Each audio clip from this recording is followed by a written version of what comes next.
Every piece of traditional software you've ever used follows rules. Rules written by programmers. If the user clicks this button, do this. If the temperature goes above this number, send this alert. If the credit card number has 16 digits, accept it. Millions of lines of explicit instructions written by humans for every situation the software might encounter.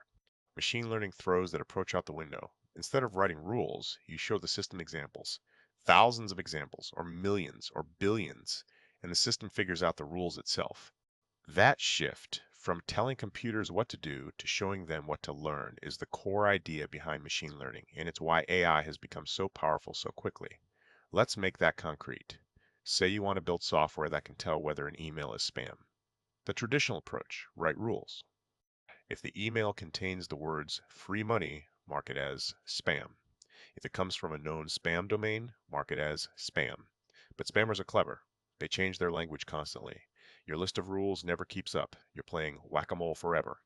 The machine learning approach, gather a huge data set of emails that have already been labeled as spam or not spam, millions of them. Feed that data set to a learning algorithm.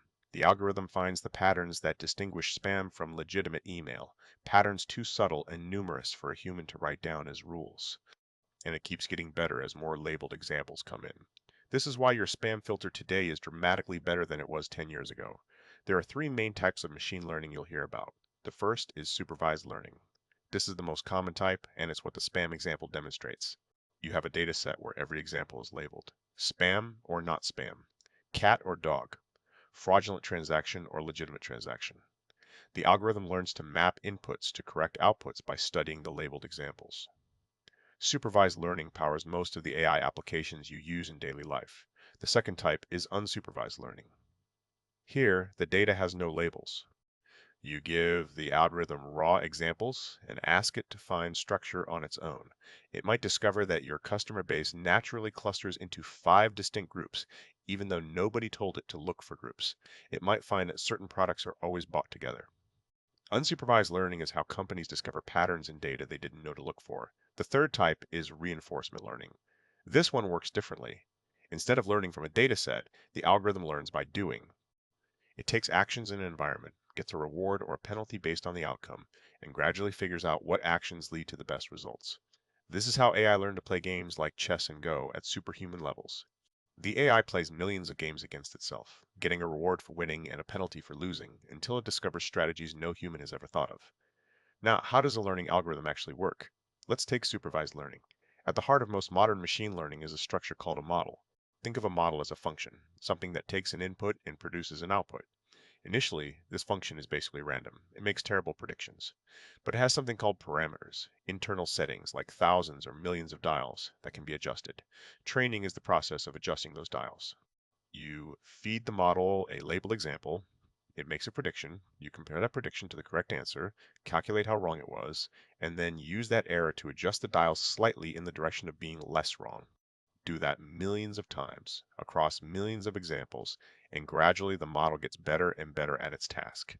This process is called gradient descent, and it's the engine behind essentially all modern AI.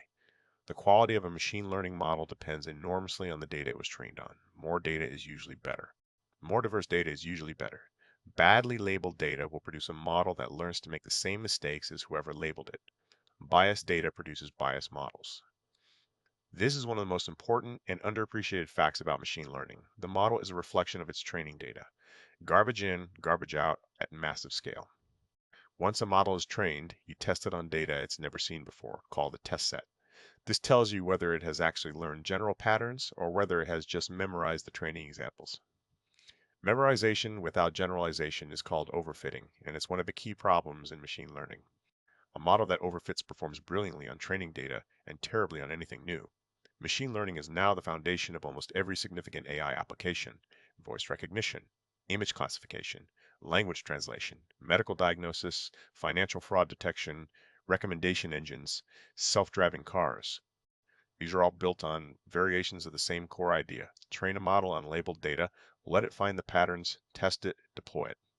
The reason this matters to you isn't just academic. Machine learning models are making consequential decisions about your life, whether your loan application is approved, which job postings you see, how your medical scans are analyzed. Understanding that these systems are trained on historical data, that they can encode biases, and that they are not infallible is genuinely important knowledge. If this helped you understand machine learning, subscribe. We break down AI every week in plain English.